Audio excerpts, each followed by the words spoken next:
बिस्मिल्लाहिर्रहमानिर्रहीम। अस्सलाम वालेकुम। 1.4 हमारी कंप्लीट हो चुकी थी। उसके बाद मिसलिनियस एक्सरसाइज या मुतफरक मशक आती है पहले चैप्टर की, जिसमें ये मारूसी है, एमसीक्यूज़ हैं कुछ, तो देख लेते हैं इन एमसीक्यूज़ को सॉल्व कर लेते हैं। आज हम यही जो है मिसलिनियस एक्सरसाइज के एमसीक्यूज़ या शॉर्ट क्वेश्चन वगैरह करेंगे। चैप्टर नंबर 2 जो होगा नेक्स्ट लेक्चर में इंशाल्लाह स्टार्ट करेंगे। तो पहला ही क्वेश्चन है हमारे पास, standard form of quadratic equation. तो हमने पढ़ी थी कि स्टैंडर्ड फॉर्म क्या होती है क्वाड्रेटिक इक्वेशन की, ax² + bx + c = 0, और a जो है इक्वल टू 0 नहीं हो सकता, ये b जो है आंसर ये बनता है इसका। ये हो गया the number of terms in a quadratic equation. ये क्वाड्रेटिक इक्वेशन में कितनी टर्म्स होती हैं? तो 3 टर्म्स होती हैं। ax² वाला हिस्सा है, bx वाला है और c कांस्टेंट वाला यानी क्या है, तो 3 टर्म्स होती हैं ये, इसका भी सी हो गया। The number of methods to solve a quadratic equation. तो हमने पढ़े हैं 3 मेथड, लेक्चर नंबर 2 में हमने देखे थे कि कितने मेथड होते हैं, और उसमें वो फैक्टराइजेशन था, कंप्लीटिंग स्क्वायर मेथड था और क्वाड्रेटिक फार्मूला था। तो ये सी वाला ही इसमें जो है 3 मेथड वाला आंसर आ जाएगा। क्वाड्रेटिक फार्मूला इज, तो बार बार ये तो क्वेश्चंस में सॉल्व किया, वैसे भी हमने प्रूव भी किया था क्वाड्रेटिक फार्मूला। तो ये ए ही है इसका करेक्ट आंसर कि x = -b + -b² - 4ac/2a। ये बिल्कुल इजी से हैं, आपको खुद करने चाहिए वैसे तो। 2 linear factors of x² - 15x + 56 are. इसके कहते हैं फैक्टर्स कौन से बनेंगे जब इनको फैक्टराइज या तजसी करेंगे, तो क्या क्या इसमें तजसी के बाद आएंगी वैल्यूज। तो ये मैंने सॉल्व कर दिया, वैसे ज़ुबानी भी हो सकता था, बहरहाल सॉल्व कर दिया। ये वैल्यू दी हुई थी, तो पेयर बनाएंगे, 56x की 2 बनेगा तो 8 7 बार 56 का पेयर बन जाएगा, उसको जमा करेंगे तो ये 15 भी हो जाएगा। तो ये जमा करके बन रहा है, इसलिए दोनों के साथ दरमियान वाली अलामत। बहुत बार ये चीज़ सारी एक्सप्लेन हुई है यहाँ पे पीछे एक्सरसाइज में। तो ये हो जाएगा हमारे पास पहली 2 में से x कॉमन आ जाएगा, बाकी x - 8 हो गया, फिर -7 कॉमन आ जाएगा तो x - 8 बच जाएगा। जब 56 को 7 में तकसीम करेंगे तो 8 आ जाएगा। इस तरह से ये आपके पास c वाला इसका भी बन जाएगा, x - 8 और x - 7। फिर an equation which remains unchanged when x is replaced by 1/x। तो x को 1/x से चेंज कर दिया जाए तो वो कौन सी इक्वेशन होती है जो कि जिसमें फ़र्क नहीं पड़ता। तो हमने रेसिप्रोकल इक्वेशन की डेफिनेशन में यही पढ़ा था। तो ये रेसिप्रोकल इक्वेशन होती है, ये बी वाला इसका आंसर आ जाएगा। 7वां है G, an equation of the type, ये जो इक्वेशन उसने लिख दिया ये कौन सी इक्वेशन है? तो ऐसी इक्वेशन जिसमें हमने पढ़ा था कि वेरिएबल ताकत वाली जगह पे, कुव्वत नुमा की जगह पे चला जाए, तो एक्सपोनेंट में चला जाए, उसको एक्सपोनेंशियल या कुव्वत नुमाई कहते हैं। तो ये एक्सपोनेंशियल इक्वेशन यानी कि ए वाला इसका आंसर हो जाएगा। फिर 8वां है solution set of the equation, ये 4x की 2 - 16 है दिया हुआ, इसको सोल्यूशन सेट पूछा हुआ है। तो 4 कॉमन ले लें, फिर x की 2 - 4 रह जाएगा, ये 4 दूसरी साइड पे जाके तकसीम हो जाएगा, x की 2 x का मुरब्बा बन जाएगा, 4 2 का मुरब्बा, 2 रकमें मुरब्बा हैं, दरमियान में माइनस है, तो एक बार इसको प्लस में लिख लें, एक बार माइनस में लिख लें, और इक्वल टू 0, फिर या पहली इक्वल टू 0 या दूसरा फैक्टर इक्वल टू 0। तो जमा वाला अगर होगा तो वो दूसरी साइड पे जाके माइनस हो जाएगा, माइनस वाला जो होगा वो दूसरी साइड पे जाके जमा हो जाएगा। तो ये जमा -2 आ गया, सोल्यूशन सेट सी है इसका आंसर। देखें इसमें आपके पास डी में भी जमा -2 लिखा हुआ है, लेकिन उसमें वो सेट की ब्रैकेट नहीं लगाई हुई, तो इसलिए वो गलत है। ये सी वाला ठीक होगा, डी वाला नहीं होगा। डी वाला अगर आप टिक करेंगे तो वो गलत आंसर शुमार किया जाएगा। फिर 9वां आखिरी जो शॉर्ट क्वेश्चन जो है एमसीक्यू आपका, कसीरुल इंतखाबी सवाल जो है आखिरी, वो है N equation of the form. ये इक्वेशन दी हुई है, तो इसको क्या कहते हैं? तो ये रेसिप्रोकल इक्वेशन की ही एक एग्जांपल दी हुई है। तो इसको हम कहेंगे ये रेसिप्रोकल इक्वेशन है। ए पार्ट में है इसका आंसर, यानी कि ए पार्ट। फिर ये आ जाएगा जी क्वेश्चन नंबर 2 है, इसमें शार्ट क्वेश्चन दिए हैं, कहता है कि इनको सॉल्व करें। बिल्कुल आपके करने वाले ये क्वेश्चन थे, एक्सरसाइज में हमने बड़े क्वेश्चन किए हुए हैं इससे, तो ये तो बिल्कुल छोटे छोटे क्वेश्चन हैं। देख लेते हैं फिर भी कि x की 2 जमा 2x minus 2 is equal to 0 quadratic equation दी हुई है, कहता है हल करें इसको। तो ये हमने देखा है फैक्टराइज अगर करना चाहें तो ये हो नहीं पाएगी, 2 1 टाइम 2 तो हो जाएगा, लेकिन फिर ऐसी रकम नहीं मिलेगी कि जिसको जमा या तफरीक करें तो ये दरमियान वाला 2 आ जाए। इसलिए फिर हम इसको फैक्टराइज या तजज़ी नहीं करेंगे, बल्कि क्वाड्रेटिक फार्मूला लगा लेंगे। क्वाड्रेटिक फार्मूला लगाएंगे तो ए बी और सी की पहले तो वैल्यूज़ चाहिए होंगी। ए होता है आधी सार एक्स स्क्वायर का, तो एक्स स्क्वायर का आधी सार जो है यहाँ पे कुछ नहीं लिखा हुआ, आधी सार शुरू में होता है ना, तो कुछ नहीं है तो 1 समझा जाएगा, तो ये 1 आ गया। इसी तरह बी होता है कोफिशिएंट या आधी सार एक्स का, तो बी मसावी 2 हो गया। सी जो है कांस्टेंट को कहते हैं, तो देखें ये -2 है तो माइनस का साइन साथ आएगा। अब ये फार्मूला लिखा है x is equal to minus b plus minus b की 2 माइनस 4 ए सी जजर आएगा ऊपर और -2a आएगा। तो ये बी सी और ए की वैल्यूज़ पुट कर दी हैं। बी की वैल्यू 2 है, ये 2 का स्क्वायर इसलिए हो गया।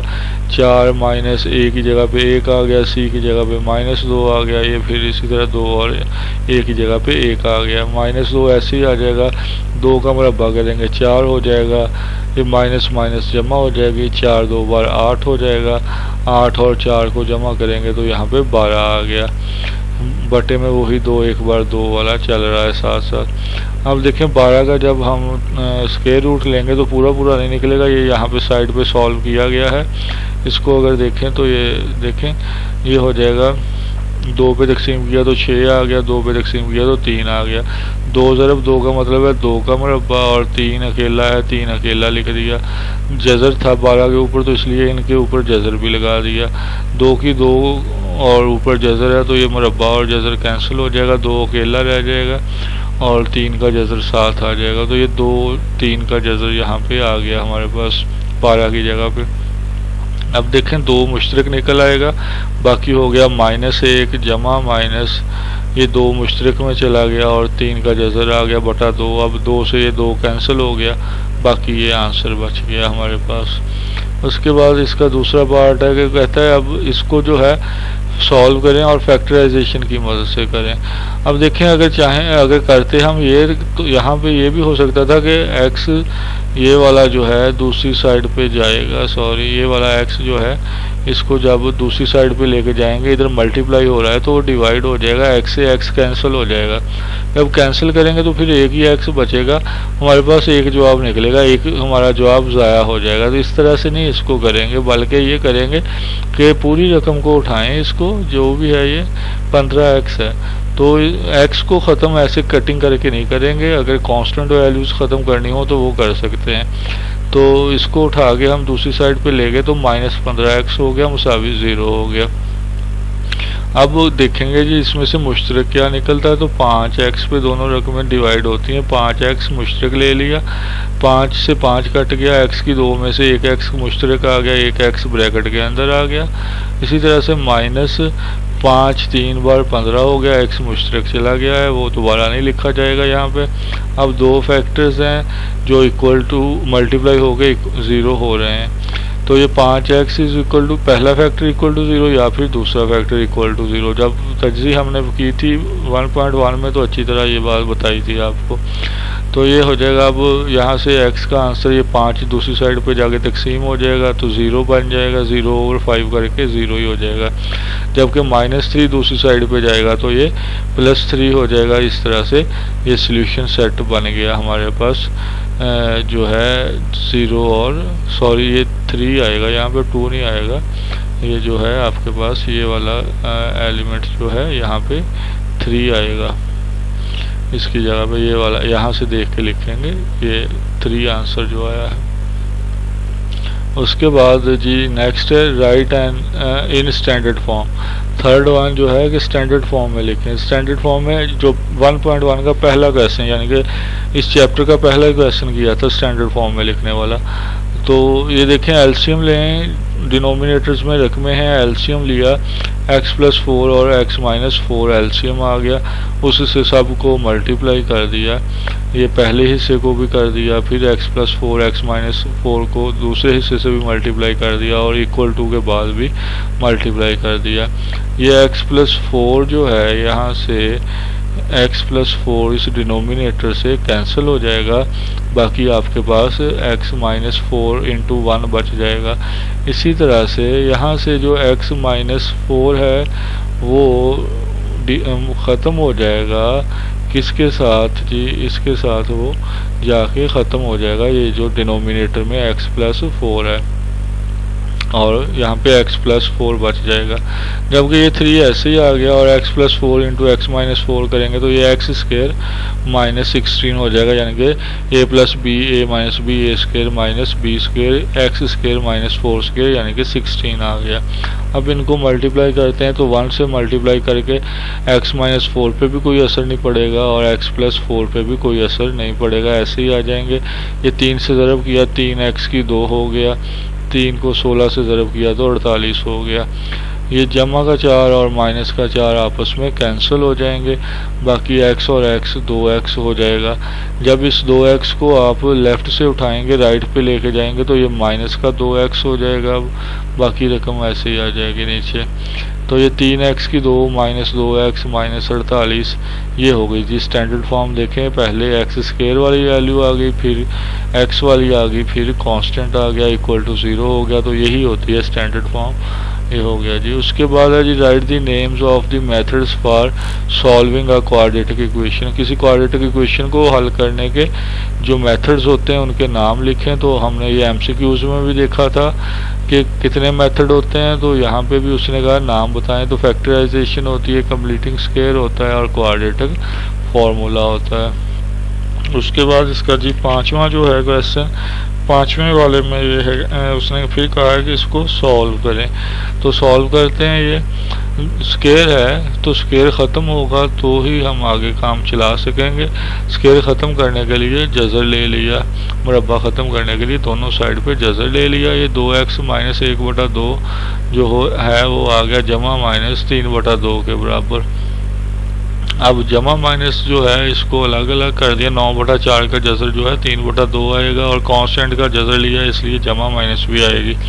तो 3/2 जो है वो एक बार जमा में लिख दिया, ये माइनस वाला जो है अलग करके माइनस में लिख दिया। लेफ़्ट साइड दोनों बार वैसे की वैसे लिखी है। ये 1/2 माइनस का जो है दूसरी साइड पर जाके पॉजिटिव होगा। 2 एलसीएम लेंगे, 2 से 3 और 1 ही आ जाएगा क्योंकि दोनों डिनोमिनेटर्स एक जैसे ही हैं। यही एलसीएम है तो डिनोमिनेटर वैसे ही आ जाएंगे।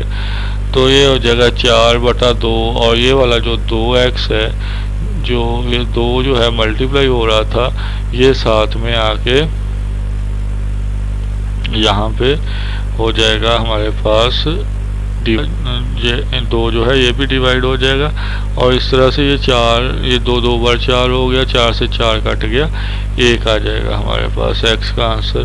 फिर दूसरी साइड पे जाएंगे तो ये था हमारे पास -3/2 था, तो ये -1/2 दूसरी साइड पे जाके +1/2 हुआ। 2 एलसीएम लिया, -3 + 1 किया तो -2/2 हो गया। इसी तरह से फिर दोबारा वही काम हुआ कि ये 2 जो मल्टीप्लाई हो रहा था ये भी इधर जाके डिवाइड हो गया, बटे में आ गया। तो ये 1 2 से 1 2 कट गया, 1 2 बच गया, -1/2 आ गया। तो ये 2 इसके आंसर आ गए, 1 और -1/2।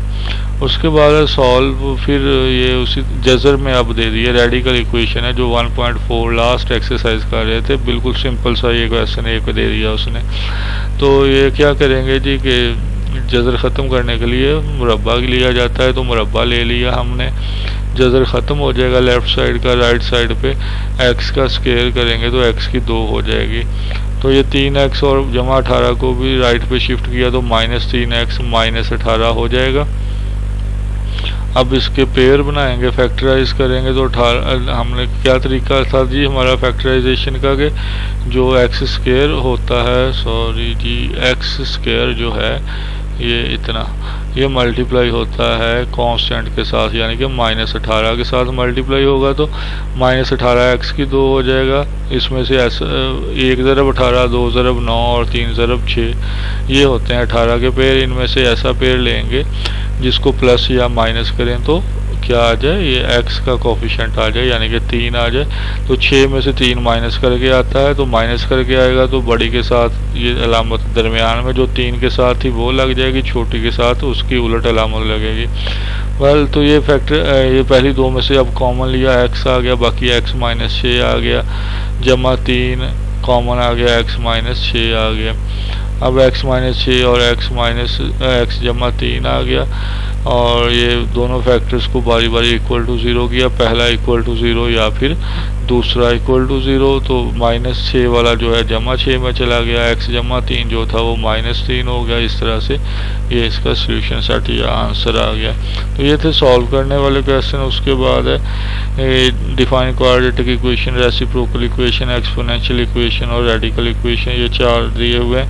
तो नीचे समरी में ये सारी डेफिनेशंस भी मौजूद हैं। हमने जब क्वेश्चन किए थे तो वहाँ से एक्सरसाइज से पीछे जो थी वो भी मैंने आपको बता दी थी कि वो याद कर लें अच्छी तरह से। तो ये था हमारा चैप्टर नंबर 1 जो कि आज हमने कंप्लीट कर लिया है। अब चैप्टर नंबर 2 जो है वो है थ्योरी ऑफ क्वाड्रेटिक इक्वेशंस। तो इसी क्वाड्रेटिक इक्वेशन के मुतल्लिका है, लेकिन थोड़ा सा इसमें ये अलग चीज़ें आ जाएंगी, देखेंगे इनको इंशाल्लाह नेक्स्ट लेक्चर में स्टार्ट करेंगे चैप्टर नंबर 2। तो ये इनको सॉल्व कर लीजिएगा अच्छी तरह से। ये आपका एक चैप्टर हो चुका है और काफ़ी इम्पोर्टेंट चैप्टर है। इसमें से 7-8 नंबर का पेपर लाजमी आता है, तो अच्छी तरह से इसको तैयार कर लीजिएगा। अल्लाह हाफिज़।